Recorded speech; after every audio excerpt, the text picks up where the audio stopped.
So let's start from the data ops perspective, because we're thinking about the way that we work and how are we going to engineer, deploy, and manage that data and optimize it over time.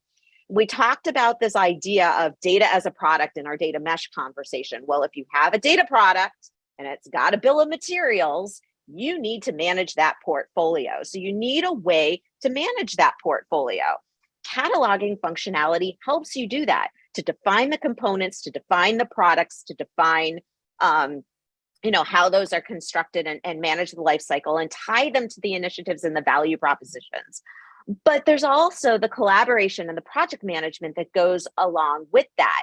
So you've got in hyper decentralized efforts, you've got everybody doing what they need to do. And, if you've heard things like chaos architecture, everybody's, throwing something out there, breaking it, fixing it, moving forward. It's what can we do fast to get the most value?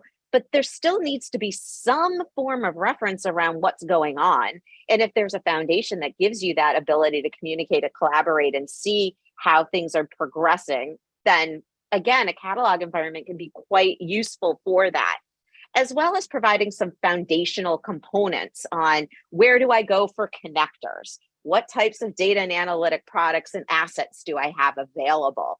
Does it give you the profiling and lineage capabilities so you can see the state of your data and the quality of that data?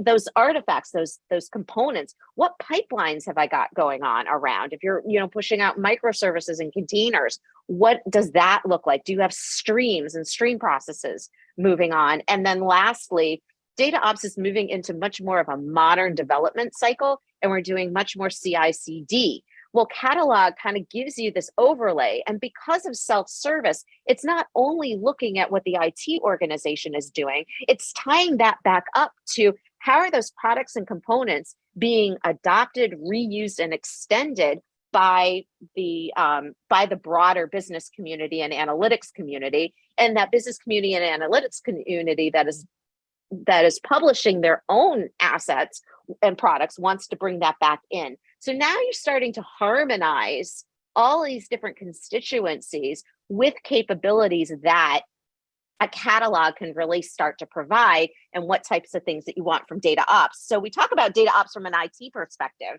but in some ways we also have to, part of that literacy is translating some of those data ops best practices up to our self-service constituents.